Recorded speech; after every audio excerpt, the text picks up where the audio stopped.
Olá, pessoal! Vamos continuar com a nossa leitura do livro Saúde Integral, do pastor Jorge Bisoni. E hoje nós estaremos lendo o capítulo 2 e o capítulo 3 neste vídeo. O capítulo 2 é intitulado A Bíblia fala mesmo de saúde?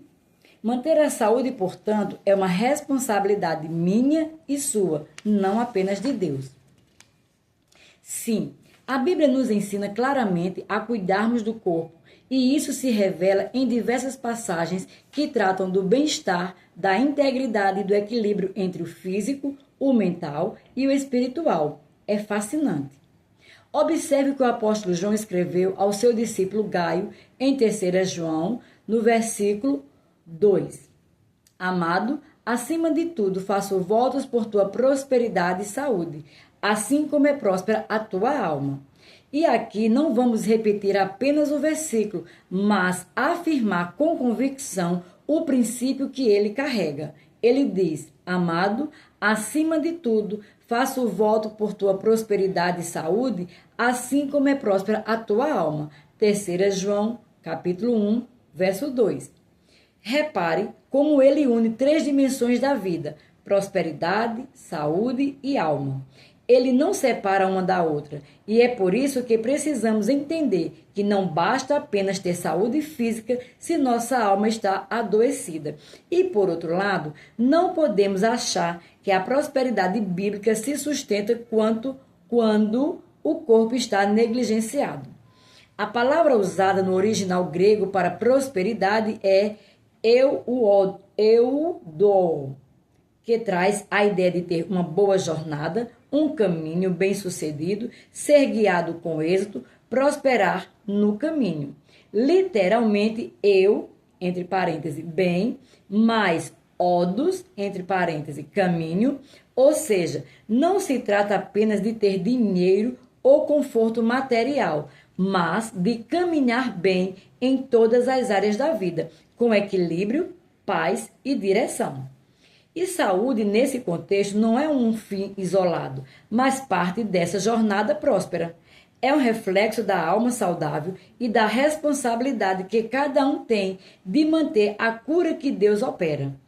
Porque cura divina não é desculpa para o desleixo físico. Deus nos cura sim, mas nos dá também sabedoria, disciplina, alimento, descanso, movimento e nos chama a ser mordomos fiéis do corpo que ele nos deu. João não dissociou prosperidade e saúde, e a Bíblia também não faz isso. Mas, infelizmente, muitas vezes nós temos separado. Pregamos sobre prosperidade, falamos de multiplicação, de rompimento, de colheitas abundantes e glória a Deus por tudo isso. Mas enfraquecemos o ensino sobre saúde física como se fosse algo menor, secundário, quase irrelevante. Só que o mesmo Deus que deseja que prosperemos espiritualmente, emocionalmente e financeiramente, também deseja que prosperemos fisicamente. Porque o corpo também é dele, porque o corpo também é templo, porque um corpo saudável coopera com uma vida frutífera, ativa, cheia de boas obras. A Bíblia não desassocia essas verdades e nós também não podemos mais fazer isso. Talvez você pense, mas isso foi dito de João para Gaio, não tem a ver comigo. Permitam-me lembrar-lhes o que está escrito em Romanos 15, verso 4. Pois tudo quanto outrora foi escrito para o nosso ensino, foi escrito. O desejo de João por Gaio não é apenas uma saudação perdida no tempo, é uma lição que ressoa até nós como um eco suave da vontade de Deus para seus filhos. Quando analiso esse versículo, fico maravilhado ao ver que, entre tantos temas grandiosos da palavra, João escolhe destacar prosperidade e saúde, colocando-as lado a lado como pilares essenciais para uma vida plena em Cristo. No grego, saúde é ugiaino, uma palavra que pulsa com vigor, que fala de força física, de um corpo são e pronto para servir. E prosperidade, novamente eu digo em grego, eudó, carrega a beleza de uma jornada bem-sucedida, um caminho abençoado que inclui até a cura divina. Deus, em sua sabedoria, nivela esses valores, mostrando que não há plenitude espiritual sem um corpo que a sustente. Logo, ter saúde não se aplica apenas como fruto da cura divina, pois por suas pisaduras fomos sarados. Isaías 53, verso 5. Mas também como um compromisso contínuo de honrar essa obra. Manter a saúde, portanto, é uma responsabilidade minha e sua, não apenas de Deus. Pensemos comigo. Numa longa viagem, se a saúde fraqueja, o coração pode até desejar seguir, mas os pés hesitam e a alegria se esvai. Recordo-me de uns dias de descanso que tiramos e fomos para um hotel em beira de praia com os meninos e meu filho João Victor. E meu filho João Victor começou a sentir dor ao urinar. Sim, era uma pequena infecção e tivemos que voltar para casa, e isso impediu que continuássemos a usufruir daquele descanso. Da mesma forma, nossa missão nesta terra, o chamado que o Senhor colocou em nossas mãos, exige que estejamos vigorosos, prontos para caminhar os dias que Ele escreveu para nós. Mas eu me pergunto e vos pergunto com o coração aberto.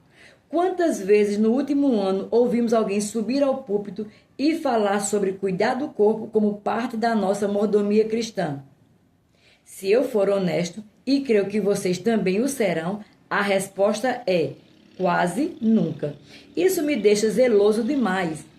Se a palavra, como nos ensina em 2 Timóteo capítulo 3, verso 16, é inspirada por Deus e útil para o ensino, para a repreensão, para a correção, para a educação na justiça.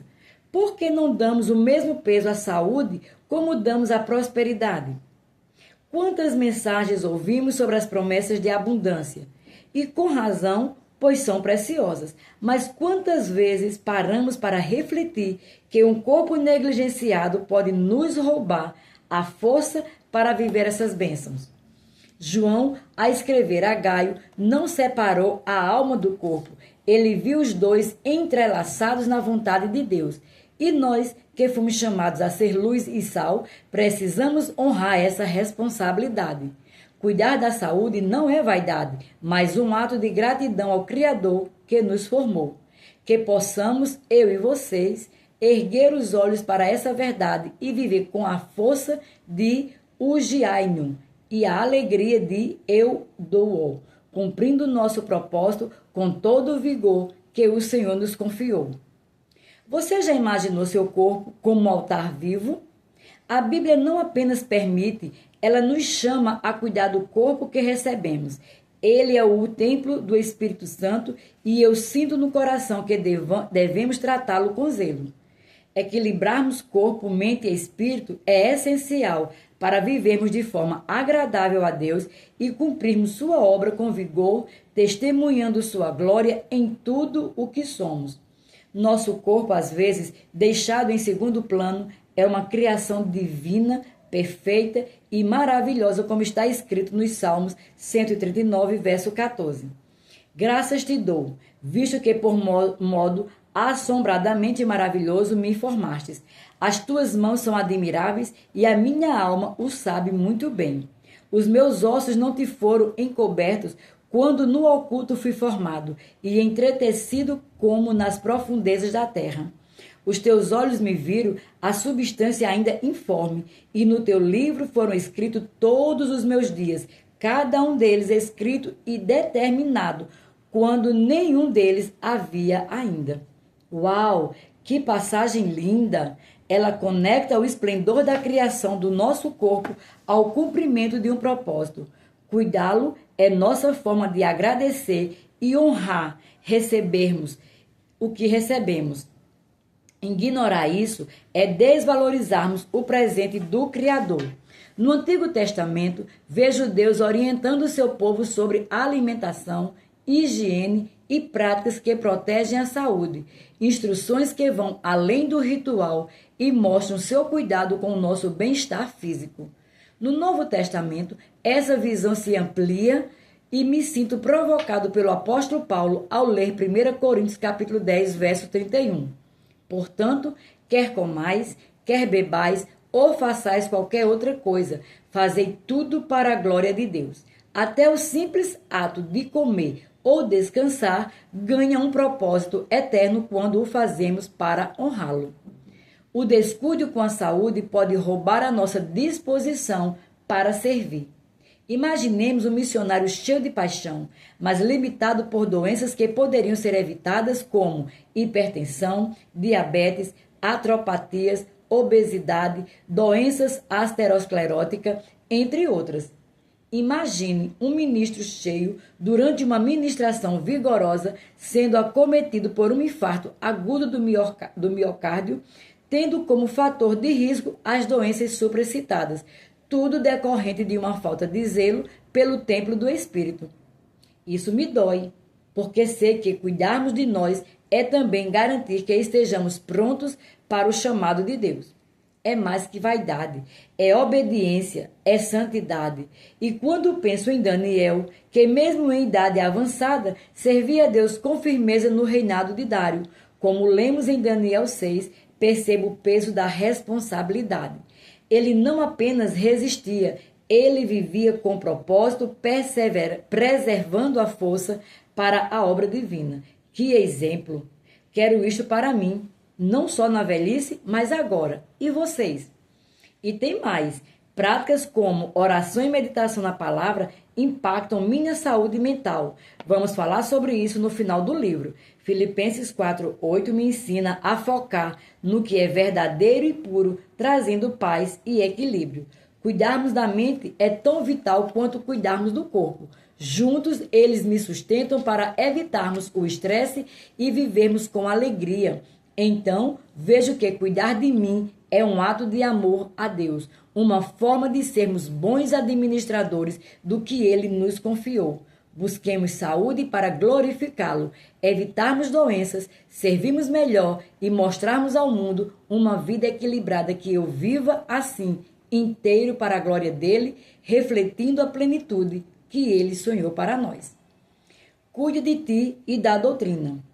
Outro texto bíblico que corrobora com o tema abordado e o que está escrito em Timóteo, capítulo 4, verso 14 e 16.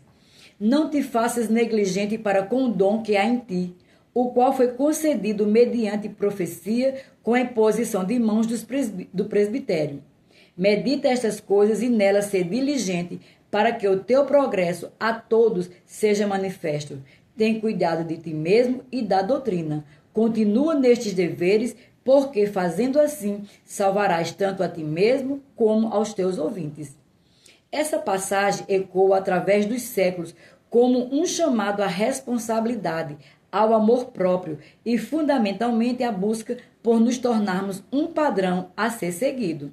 Ele usa o termo grego epécho, que significa dar atenção diligente, intencional, algo valioso.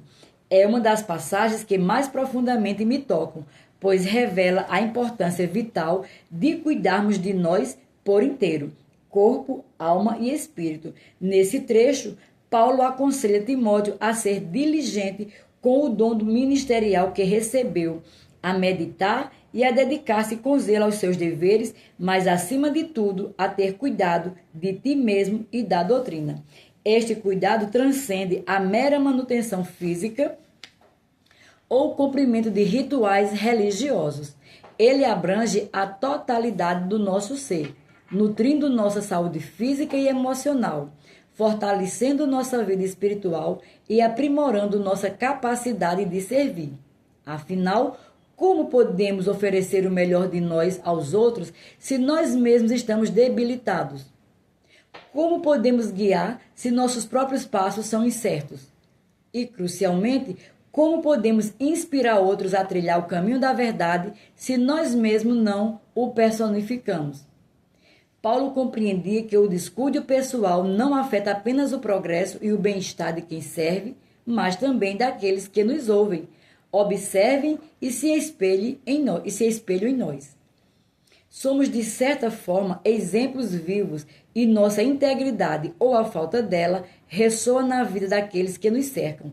Ao negligenciarmos nossa saúde, nosso equilíbrio emocional ou nossa vida espiritual, corremos o risco de nos tornarmos faróis fracos e instáveis, incapazes de guiar com segurança aqueles que buscam a direção e, pior, apresentando um padrão distorcido e falho. O chamado para nos tornarmos um padrão. 1 Timóteo 4,12. Não é uma imposição de perfeição inatingível, mas sim um convite à busca constante por excelência em todas as áreas de nossa vida. É um chamado para sermos modelo de fé, conduta, amor, espírito, palavra e pureza. É a compreensão que nossas ações falam mais alto do que nossas palavras e que o exemplo que damos tem um poder transformador na vida daqueles que nos observam. Portanto, o chamado ao cuidado de si não é egoísmo, mas sim um ato de altruísmo, generosidade e responsabilidade. É reconhecer que somos instrumentos nas mãos de um propósito maior e que aprimorar esse instrumento é uma forma de honrar o dom que recebemos, de abençoar aqueles que nos são confiados e, acima de tudo, de nos tornarmos um padrão que inspire outros a buscar a plenitude em Deus, que possamos, a semelhança de Timóteo, abraçar essa exortação de Paulo, buscando a cada dia aprimorar nosso ser em todas as suas dimensões, para que possamos servir com excelência, impactar o mundo com a luz da verdade e, acima de tudo, personificar o ideal de um padrão a ser seguido. Essa palavra não é só para ministros, ela ressoa em mim e em todos nós que desejamos viver o propósito de Deus plenamente. Concluímos o capítulo 2, mas vamos continuar com o capítulo 3. O capítulo 3 ele é intitulado Servo Bom e Fiel ou Mau e Cruel? Deus nos ensina que o cuidado com o corpo reflete nosso caráter. A ideia de sermos servos bons e fiéis está no coração do ensino cristão e nos levanta uma questão fundamental para todos nós que desejamos viver segundo a vontade de Deus. Essa expressão usada por Jesus nas parábolas para descrever um servo que cuida bem do que lhe foi confiado reflete um chamado a sermos zelosos, responsáveis e diligentes em todas as áreas de nossa vida. Em contraste, a figura do mau e cruel surge quando negligenciamos ou prejudicamos os recursos, os talentos e até nosso próprio corpo, que também são dons de Deus. Assim, ser um servo bom e fiel não se limita às ações externas ou tratamento que dispensamos aos outros. Engloba também o modo como cuidamos de nós mesmos, pois esse cuidado reflete uma atitude de gratidão e responsabilidade diante de Deus. O mau e cruel, por outro lado, pode ser comparado àquele que negligencia ou até destrói os próprios recursos e saúde. Essa atitude revela falta de respeito pelo que Deus nos confiou. Em Provérbios 11, verso 17, na versão Almeida Corrigida e Fiel, está escrito: o homem bom cuida bem de si mesmo, mas o cruel prejudica o seu corpo. Esse versículo me traz uma reflexão profunda sobre o cuidado que tenho com o meu próprio corpo. Como servo de Deus, sempre almejo ouvir: servo bom e fiel, entra no gozo do teu Senhor. Embora aqui não se trate de escatologia ou salvação, vejo que Deus nos ensina que o cuidado com o corpo reflete nosso caráter. É como se o ato de autocuidado fosse uma extensão do caráter bom, enquanto negligenciar ou prejudicar o próprio corpo é visto como um comportamento cruel. A ligação entre o cuidado físico e o espiritual nos faz pensar: se nosso corpo é templo do Espírito Santo, então cuidarmos dele é uma forma de respeitar a criação de Deus e de vivermos de maneira fiel ao que ele deseja para nós. Ao interpretarmos a passagem dessa maneira, percebemos que a bondade e a fidelidade não se limitam às interações com os outros, mas também à forma como tratamos a nós mesmos, nossa saúde e nosso bem-estar. Esse entendimento pode mesmo servir como uma motivação para fazermos escolhas mais saudáveis. Ao vermos o autocuidado como um ato de bondade e uma expressão de fidelidade a Deus, cada escolha em prol de saúde, seja exercitar-nos, seja alimentar-nos bem, passa a ter uma dimensão espiritual. O autocuidado se transforma, então, numa forma de honrar a Deus, refletindo a imagem do servo bom e fiel. Quero isso para mim e que possamos todos viver assim, mostrando em cada cuidado a gratidão por sermos a obra das mãos deles. E aqui concluímos o capítulo 3. Sejam abençoados na prática da palavra.